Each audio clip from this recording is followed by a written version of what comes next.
Mm, Hola, buenas tardes compañeros. Nosotros somos el equipo número 3 y les vamos a hablar de las características más importantes de la bacteria Proteus mirabilis. Esa sería nuestra tabla de contenidos. Y bueno, comenzamos con la historia. La bacteria Proteus mirabilis es parte de la familia de las enterobacterias. Esta es una gran negativa y pues como tal tiene características de la familia, pero tiene una característica que la hace diferente, que es su capacidad de migración. Esta característica también se le conoce como efecto Schwartz. Esta fue descubierta en el año 1885 por el investigador Gustav Hauser, quien descubrió que esta bacteria tiene una capacidad de cambiar morfológicamente de una bacteria chica a una más grande para poder pasar de un medio líquido a uno sólido. Por tal, este señor le dio el nombre de Proteus, inspirándose en el dios marino griego Proteus, que tiene la capacidad de metamorfarse en otros tipos de especies. Y hoy en día pues, se ha descubierto que ese cambio morfológico y genético se debe de que un bacilo corto se hace multiflagelado y multinucleado para poder pasar a otro medio distinto que no sea líquido. Proteus mirabilis tiene una clasificación taxonómica de Rhinobacteria, filo Protobacteria, clase Gamma-Protobacteria, orden Enterobacteriales, familia Enterobacteriasas, género Proteus, especie Mirabilis. Además de Proteus mirabilis, existen otros dos tipos de especies importantes de Proteus, como viene siendo Vulgaris y Peneri. Estas especies son bacterias gram negativas, facultativamente anaerobias, tienen forma de bacilo, se encuentran comúnmente en suelos, materias fecales y aguas contaminadas. Son patógenos oportunistas. Esto quiere decir que es comúnmente en infecciones y que puede causar mucho daño en personas que tienen un sistema inmunológico deficiente. También produce cistitis, que viene siendo infecciones en el tracto urinario que afectan la vejiga, y pielonefritis, que viene siendo infecciones en el tracto urinario que afectan el riñón.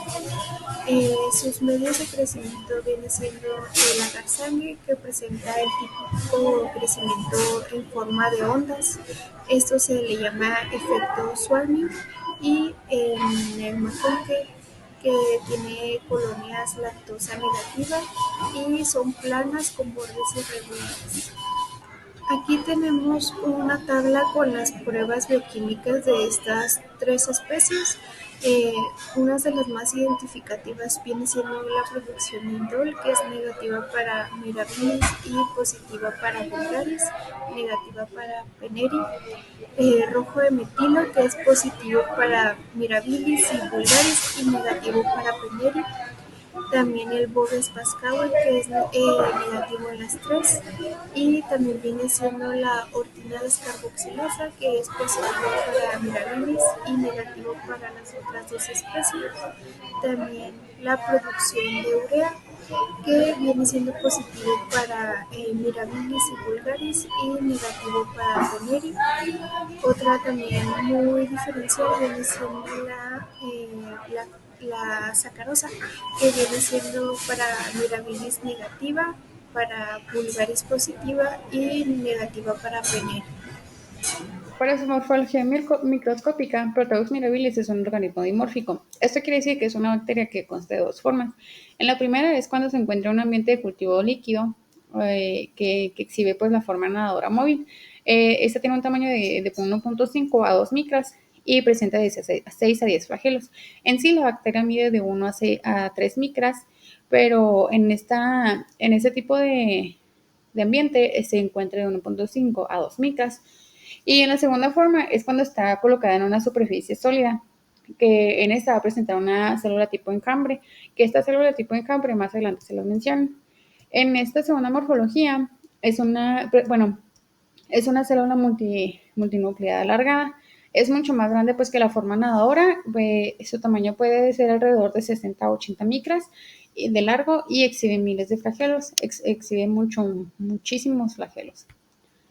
Bueno, continuando con la morfología microscópica, también es una bacteria gram negativa, es anaerobia facultativa, no forma esporas, pues es móvil por los flagelos, Tiene el tipo enjambre de movimiento. Su forma es de un bacilo. Esta bacteria puede formar biopelículas, que más adelante en las pruebas se lo mencionan. Tiene un tamaño de 1 a 3 micras, que era lo que les comentaba, y esta bacteria tiende a crecer con un pH óptimo igual o mayor a 7.4. Muy bien, ahora vamos a hablar del cultivo y la morfología macroscópica de la bacteria. El género Proteus es bien conocido por su capacidad de motilidad. Este puede crecer de manera eficiente en diferentes tipos de agares, como el agar sangre, el agar nutritivo, el agar BHI, el agar EMB, o podrá crecer en el agar diferencial CLED. Ahora, algo que la puede diferenciar es, como le había comentado, es su motilidad, pero en el caso de los agares va a haber un efecto llamado swarming. Este efecto en el agar se va a ver como si hubiera ondas, como tipo de forma radial.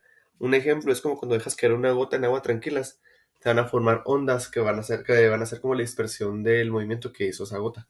Bueno, así se van a asemejar en los tipos de agares. Ahora, ya viéndolo en los agares por individual, en el agar BHI, que está compuesto de infusión de cerebro y corazón, las colonias se van a dar de forma redondeada.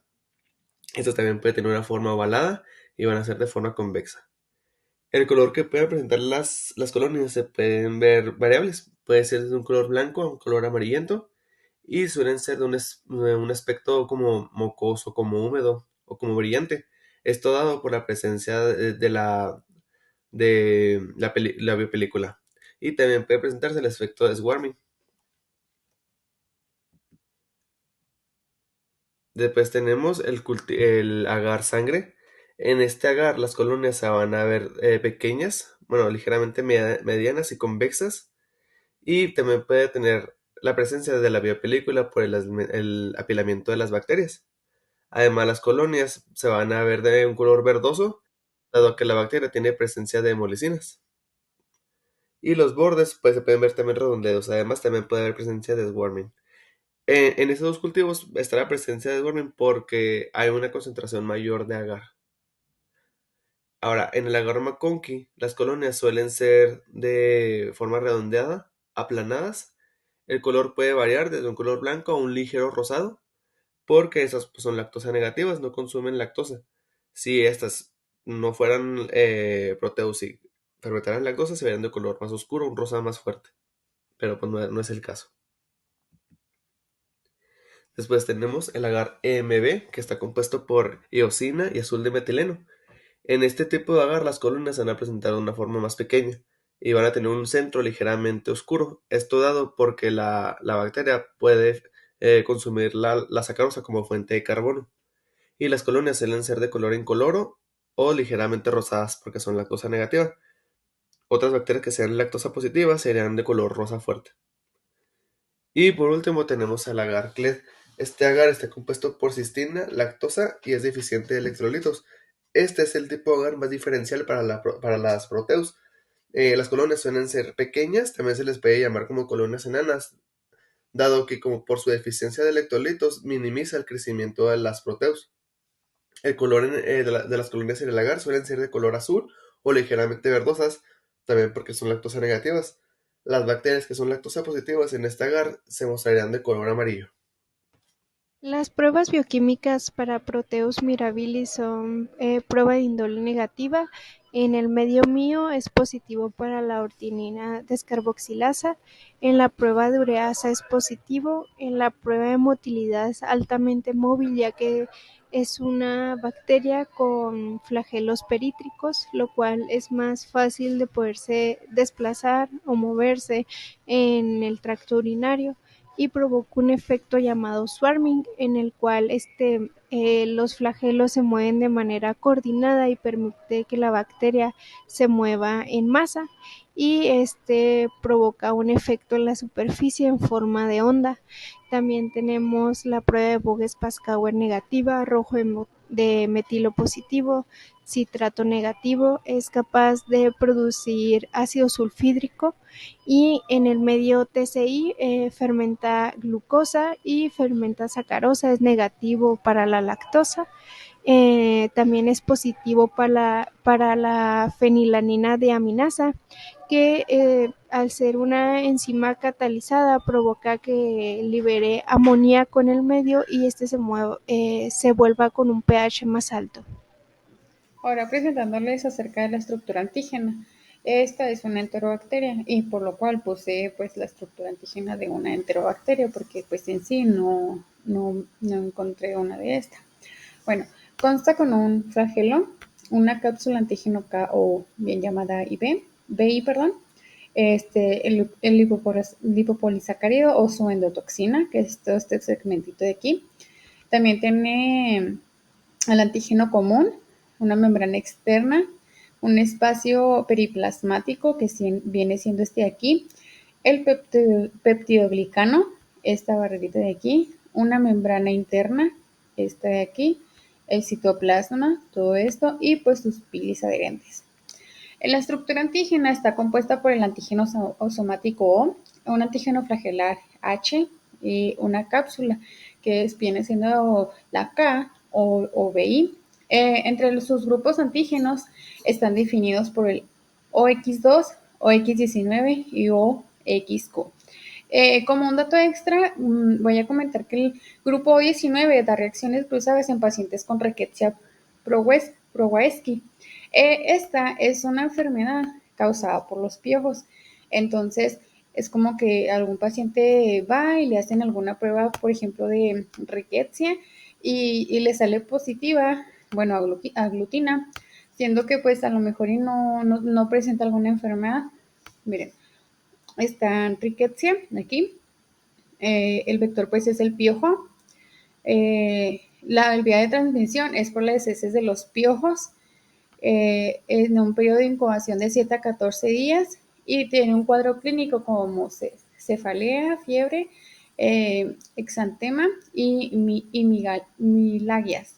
Y este pues es el O19, que es el que presenta pues más y por eso aglutina en esas pruebas, pero a lo mejor y el paciente pues no está enfermo de eso. Bueno, ahora más de la estructura antígena. Los antígenos específicos o están presentes pues en cada género y en cada especie y es frecuente la reactividad cruzada entre los géneros que están muy relacionados. Mientras tanto, el antígeno K no se usa frecuentemente para identificar las cepas, pero son importantes porque algunos de estos antígenos pueden interferir con la detección de los antígenos O. Y por último, los antígenos H, pues que son proteínas flagelares termolábiles y pueden estar presentes o en la célula o bien sufrir algunas variaciones antigénicas y estar presentes en dos fases. Ahora vamos a hablar de los factores de virulencia que tiene la bacteria Proteus que le dan su capacidad de virulencia. Primeramente tenemos a las fimbrias. Las fimbrias son unas estructuras o apéndices, más bien, que tienen forma de pelos que se encuentran alrededor de la bacteria. Su función principal es darle la adherencia. La bacteria Proteus mirabilis tiene 5 tipos de fimbrias. Primero tiene las fimbrias de manosa resistentes o las MRP. Estas tienen una forma más apropiada en la Proteus mirabilis. Además, está relacionada con la pielonefritis y tiene mayor afinidad a la parte inferior del tracto urinario. Después tenemos a las fibras de adhesión a células uroepiteliales, que como su nombre lo indica, tiene afinación a ese tipo de células. Estas suelen ser de manera más alargada, tienen forma de varilla y son más flexibles. Además, esta también se le relaciona con la colonización del tracto urinario. Después tenemos a las fibras de temperatura ambiente, o conocidas como ATF. Estas crecen de manera más óptima a los 23 grados centígrados. Y aunque pues no se les ha atribuido un factor de patogenicidad, sí se les sabe que ayudan o influyen a la colonización del catéter urinario. Después tenemos las fimbrias del Proteus mirabilis, o las PMF.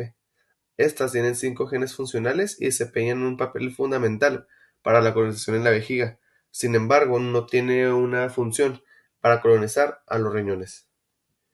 Y por último tenemos a las pieles similares a las Proteus mirabilis o las PMP. Este tipo de fimbrias son nuevas, en realidad no tiene mucho que se descubrieron. Se sabe que están presentes en la cepa oropatógena humana HI 4320, pero no hay mucha información sobre ellas. De hecho, se descubrieron en una infección en las vías urinarias de un perro. Después tenemos a los flagelos. Los flagelos en sí su función principal es darle motilidad a la bacteria. Gracias a ellas se lleva a cabo el fenómeno de swarming. Este fenómeno se caracteriza en sí hacer que una bacteria pequeña o flotante pueda cambiarse o diferenciarse a una bacteria celular más grande, multinucleada y multiflagelada. Esta podría crecer desde los 1.5 a 10 nanómetros a 20 a 80 nanómetros. Esta, para que pase a este cambio, tendría que brincarse fundamentalmente, de hecho es como una regla, de un estado líquido a un estado sólido para que sea el medio en el que se quiera mover la bacteria. Eh, si pasa este estado de diferenciación, la bacteria va a aumentar de 50 a 500 veces su número de flagelos, compuestos principalmente por flagelina. Después, ya cuando esta bacteria se hace una bacteria de Swarming o una bacteria de enjambre, esta bacteria pasará por un estado de migración o de movimiento. Este movimiento podría caminar de 1 a 2 nanómetros cada 2 horas, hasta llegar a un estado de consolidación. En ese estado de consolidación se debe a que la bacteria ya se ha frenado, ya sea porque disminuyó la cantidad de bacterias o porque simplemente ya se estacionó para poder diferenciarse. Cuando esta llega a un estado de consolidación, la bacteria entra como célula consolidada.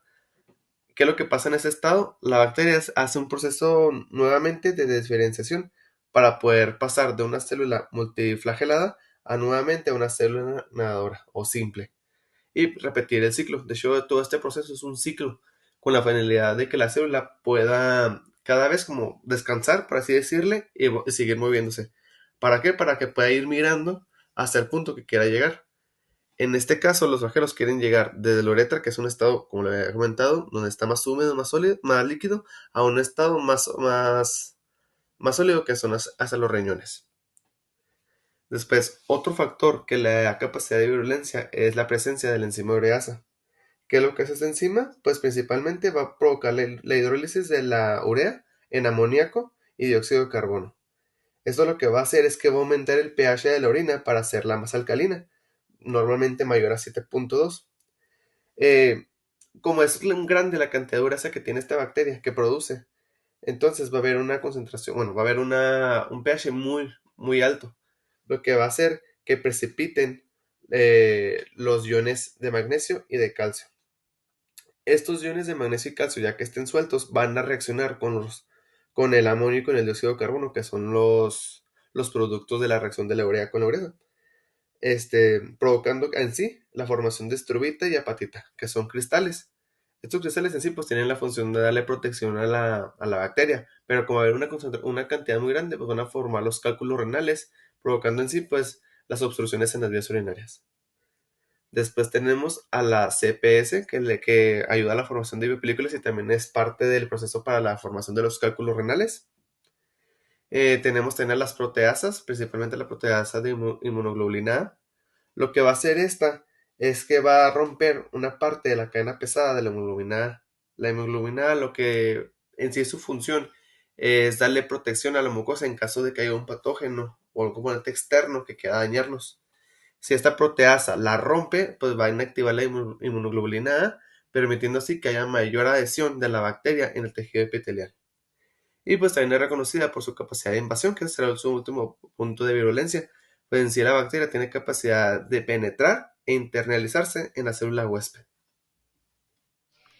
Bueno, tenemos aquí el mecanismo de patogenicidad que comienza con la adhesión debido a las fimbrias que presenta la bacteria, como las que tenemos aquí en las dos imágenes, MRP, fimbrias no aglutinantes, fimbrias de temperatura ambiente. Estas se unen a las células uroepiteliales del tracto urinario, ya que se anclan a sus receptores de manosa que están presentes en la célula. Ya después de la adhesión, desencadena procesos de señalización, lo que conlleva una reorganización del citoesqueleto y hace que la membrana se pliegue alrededor de la bacteria adherida, y eso hace la formación de vesículas intracelulares. también hay la producción de hemolicinas, que son toxinas secretadoras y formadoras de poros, y estas se insertan en la membrana celular y provoca el escape o la liberación de iones de sodio, como tenemos aquí en la segunda imagen, que tenemos al eritrocito de color rosado, y pues estas se insertan y provocan la liberación de Na. Ya dentro de la célula, esta se desplaza en el tracto urinario, en donde descompone a la urea en amoníaco y en dióxido de carbono.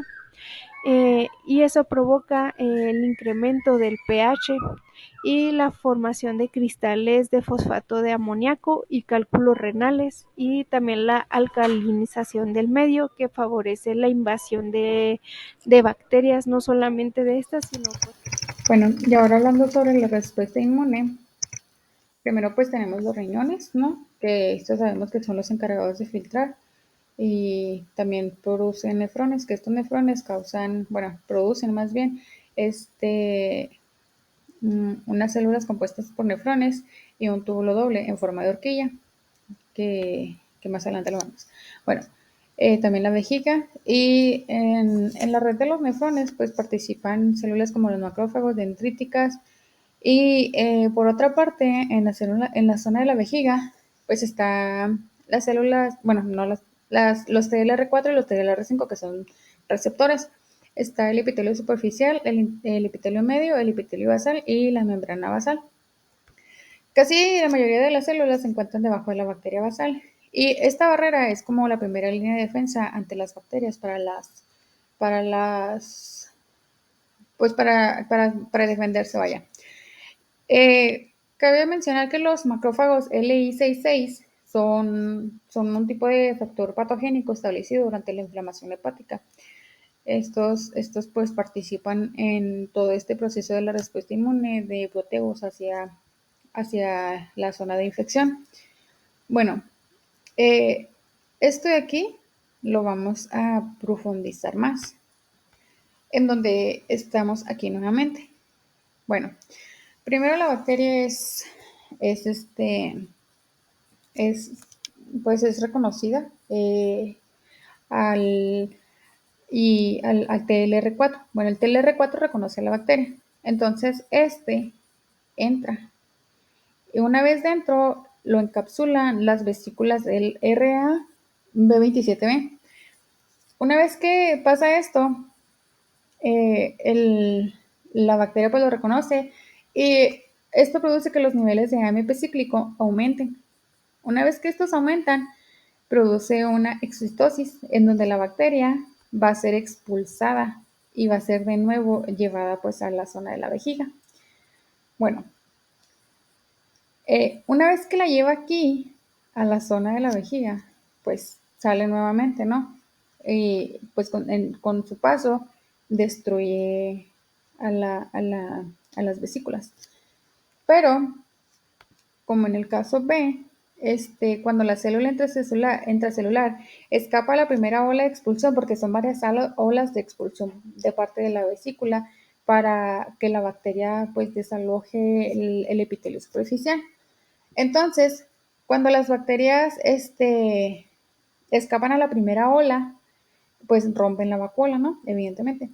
Y estas bacterias son atacadas por la autofagia y son entregadas a los lisosomas, que es esto de aquí. Logran de salir a la primera, entonces el autofagosoma las agarra y luego se van al lisosoma. Una vez que pasa esto, el pH pues está en neutro, pero el calcio se ve afectado, y la bacteria vuelve a salir. O sea, la bacteria puede salir con el autofagosoma o puede salir ella solita rompiendo la vesícula por las olas que ésta produce para que la bacteria salga. Muy bien, cuando la bacteria sale, no nada más sale ella, sino sale, por ejemplo, las CXR1, la CCR5, la beta defensión 1, y sale la PTX3 y sale esta otra. Entonces, La bacteria no sale sola, se lleva a más complementos. Muy bien, y al detectar la presencia de patógenos, bueno, mediante el TLR4 y la señalización, la bacteria secreta pues la amplia gama de factores solubles, que son estos, incluidos los péptidos antimicrobianos y proteínas antiaminoácidas, que son todas estas de aquí. Entonces, cuando estas salen, cuando las secreta, la infección inicia la apoptosis dependiente de la caspasa 3 y de la caspasa 8 para las bacterias infectadas, que se depositan en la luz de la vejiga, y esto representa otro mecanismo eficaz para reducir la carga bacteriana. Muy bien, sale todo esto, ¿no? Y si vemos aquí, la CXR1 y la CCR5 se vienen a este paso de aquí, con un neutrófilo. Entonces, se muestran respuestas inmunes celulares coordinadas por la vejiga, en donde las células inmunes orientadas residentes, como los mastocitos y las células natural killer, y los macrófagos pueden detectar la presencia de infecciones y secretar citocinas para reclutar otras células inmunes, como por ejemplo los neutrófilos, que son fagocitos, pues para que hagan su proceso de fagocitar. Esta para llevar la respuesta inmune innata al torrente sanguíneo, especialmente los neutrófilos, pues para eliminar las infecciones, porque pues son ya sería este paso de aquí, de aquí, en donde sale la caspasa 8 y la caspasa 3, entonces ya me entran más células para fagocitar y eliminar la bacteria. También, si podemos observar, aquí el macrófago se está llevando a las CXR1 y a las CCR5, donde ya hacen todo su proceso y ya se vienen al vaso sanguíneo después de haber combatido a la bacteria. Muy bien, ahora vamos a ver cómo sería la forma correcta de llevar un diagnóstico de laboratorio para poder detectar si hay la presencia o no de proteos mirabilis en un paciente. Primero, antes que nada, tenemos que hacer una evaluación de los síntomas que presenta el paciente. Normalmente un paciente que esté infectado con esta bacteria va a presentar dolor abdominal, dolor pélvico o dolor en la espalda baja, en la parte inferior. Además, ese dolor podrá subir hasta la parte media del tórax. También el paciente podría presentar problemas a la hora de orinar, como un chorro disminuido, ganas de hacer pero no poder hacer. Además, en algunos casos el paciente también podría presentar sangrado o orina con sangre. Y pues en general, malestar. Si el paciente tiene estos síntomas, podremos orientarlo entonces ahora sí a llevarnos un diagnóstico de laboratorio. Pero tenemos el siguiente algoritmo. Primero, el paciente pues tendrá que darnos una muestra de orina para poder hacer el diagnóstico. Esta muestra tendría que cumplir con ciertas características para poder tomarla como una muestra correcta. El paciente en primera instancia tendrá que lavarse los genitales antes de darnos la muestra de orina, y la muestra se colocaría en un recipiente de plástico. Esa tiene que tener una tapa hermética y no puede tener residuos de detergentes ni de metales. Ahora, el paciente, a la hora de darnos la muestra, el paciente tendría que dar un chorro medio. Esto quiere decir que al momento de orinar, el paciente tendría que dar un primer chorro y detenerse con la finalidad de poder limpiar el ducto urinario. El siguiente chorro sería el chorro limpio, y ese es el que nosotros utilizaremos como muestra. Además, el paciente, si en caso que es mujer, tiene que separar los labios vaginales para poder evitar el contacto con la orina, y en el caso de los hombres, levantar el prepucio para también evitar el contacto con la muestra. Y al momento de que el paciente coloque su muestra en su recipiente, se sellaría bien y se etiquetaría con los datos del paciente. Esta sería en sí ya una muestra correcta. Ahora, una muestra de orina tiene aproximadamente 4 horas para que sea una muestra óptima para las pruebas bioquímicas o las pruebas de cultivo. Entonces, si esa muestra se sabe que va a durar más de 4 horas, por ejemplo, no 2 horas, entonces necesitaríamos ponerla en refrigeración aproximadamente a 4 grados centígrados como temperatura óptima. Y no necesitaríamos el uso de conservantes, porque vamos a hacer un cultivo. En pruebas como como determinar concentración de glucosa, sí se le permitiría usar conservantes, pero en este caso, como es un cultivo, tanto en los cultivos de hongos, como de parásitos, como de virus, no se permite usar conservantes. Ahora, antes de irnos a las pruebas de cultivo, podríamos realizar las pruebas secundarias o alternativas, que es la ureanálisis y el sedimento urinario. Ureanálisis nos podría ayudar a determinar el pH de la orina, si es muy alcalina, que es lo que estaríamos buscando en caso de la Proteus. El pH tendría que estar mayor a 7.2 y también podríamos observar si hay la presencia de nitritos en la tira reactiva. Por otro lado, la prueba de sedimento urinario nos podría ayudar a determinar si en la orina hay presencia de leucocitos y si hay presencia de los cristales de estrobita, que es algo que también caracteriza a la bacteria, la formación de cristales. Si las dos pruebas salen positivas, entonces ya podemos ahora sí irnos a una prueba de cultivo. En la prueba de cultivo podremos usar de los diferentes tipos de agares que ya las mencionamos anteriormente. Podría ser el agar McConkey, el agar BHI, el agar sangre, el agar diferencial CLEB y el agar EMB. Estos pasaríamos a incubar aproximadamente a 37 grados centígrados por 24 a 48 horas. Y de ahí hacemos un proceso de diferenciación, bueno, de selección más bien. ¿Cómo? Viendo los cultivos que cumplan con las características del tipo de agar que ya elegimos para hacer el cultivo. Ya después de haber hecho esta selección, pasamos a las pruebas bioquímicas para después irnos a una prueba de sensibilidad microbiana. Normalmente este tipo de pruebas lo usamos con discos de difusión con la finalidad de observar qué tipo de antibiótico es el que nos podría ayudar para poder eliminar ese tipo de bacteria, para poder así dar un informe clínico y el médico pueda llevar a cabo una interpretación con una buena recomendación de tratamiento para el paciente. Bueno, tenemos aquí el tratamiento. Proteus mirabilis tiene una resistencia a la penicilina, entonces se puede cancelar por completo esa opción. Tenemos otras opciones como viene siendo la ceftriaxona, que en dosis general para adulto se puede administrar de 1 a 2 gramos al día y es por vía intravenosa o intramuscular. Y también está la ciprofloxacino en una dosis de 250 miligramos a 750 miligramos 2 veces al día, dependiendo de la gravedad de la infección y pues otros factores. También está la gentamicina. Una dosis típica puede estar entre 5 miligramos sobre kilogramos y 5 miligramos sobre kilogramo.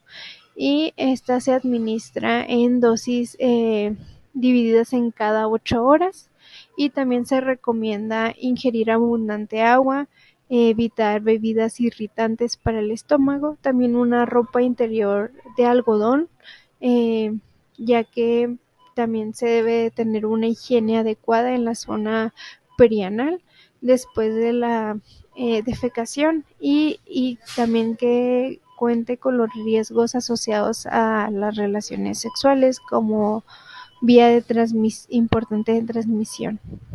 Bueno, ahora les voy a hablar acerca de la epidemiología.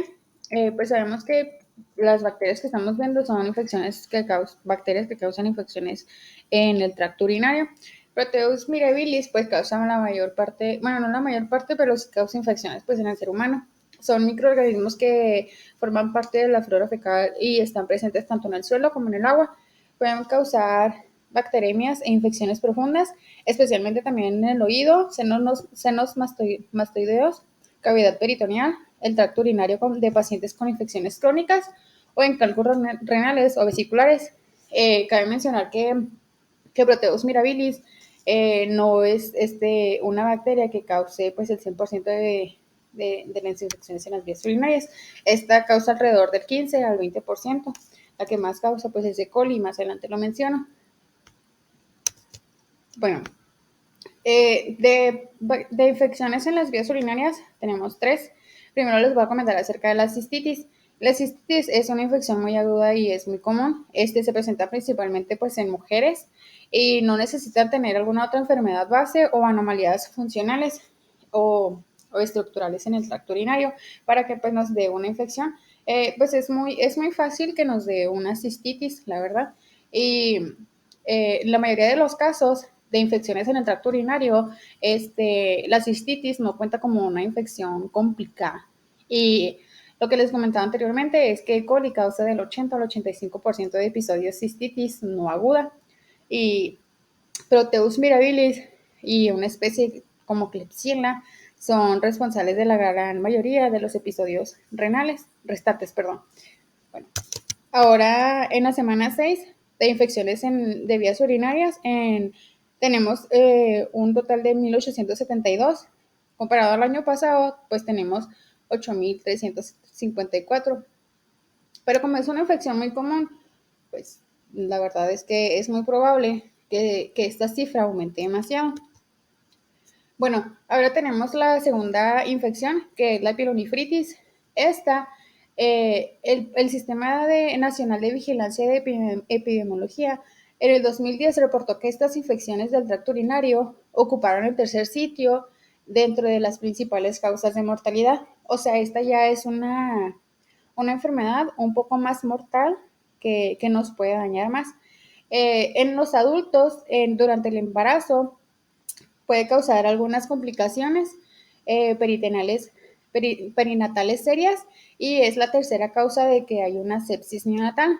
En el 2010 se reportaron alrededor de 204.032 casos en adultos de 25 a 44 años de edad, que es donde está el rango de esta edad, es donde más se presentan el foco de infección, o sea, es más probable a esta edad. También hay una tasa de incidencia por 3.000 de cada 100.000 habitantes, y en los adultos mayores la tasa de incidencia es de 6.000 por cada 100.000 habitantes. Y por ejemplo, los adultos mayores son los que predominan, bueno, en el género masculino es el que predomina esta enfermedad. Ya ve que la cistitis es en las mujeres pero pielonefritis es en los hombres. Y está la litiasis renal, o bien conocida como los cálculos renales. Esta es una enfermedad pues frecuente que afecta alrededor del 10% de la población de los países industrializados. Tiene una prevalencia que ha aumentado considerablemente en los últimos 50 años, y durante estos años se ha observado que hay un incremento de la litiasis renal oxalocaíca. Aquí tenemos una tabla de cómo es que se ve afectada. Por ejemplo, bueno, primero tenemos que son datos recogidos a partir de 35.000 pacientes listiáticos que muestran el primer cálculo renal a los 30 a 60 años en el varón, con un pico máximo alrededor de los 54 años. Y en las mujeres se observa una tendencia y el riesgo atenúa de manera continua a los 55 años para ambos.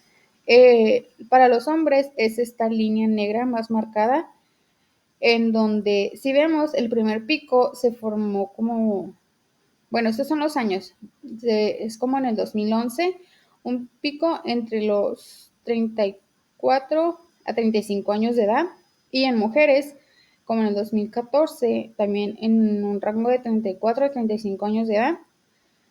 Y en los hombres hay dos picos, el primero que es y el segundo, que ya como por el 2013, que se les ve afectado pues ya a personas ya mayores de edad, como ya casi llegando a los 59 años. Mientras que el de la mujer pues se ve un aumento y luego ya disminuye, siendo su segundo pico aquí en alrededor del 2010 en un rango de edad mayor a 60 años. Esta pues es una tabla de 1980 a 2016. Y luego, ya por último tenemos la profilaxis, que pues es orinar antes y después de toda actividad sexual, limpiarse de atrás hacia adelante, de adelante hacia atrás, que era como nos comentaba la maestra, pues que vio unos videos. Evitar el uso de pantalones o ropa interior apretada, porque ya esto nos puede provocar pues una infección. La ropa de interior que sea pues preferentemente de tela de algodón, no abusar de la sal, tener un consumo moderado de proteínas que provengan de animales. También pues al momento de bañarse, no agregarse jabón a la zona íntima, pues para tener más higiene, ya que pues estas con pura agua se puede lavar. mantener pues la zona limpia, limpiar la zona de los genitales y de la zona del ano antes y después de la actividad sexual, beber abundante agua durante el día, que es muy bueno tomar mucha agua para prevenirlas, eh, evitar retener la orina, porque ya sabemos que al momento de orinar, pues no nada más se sale nuestra orina, sino también más bacterias.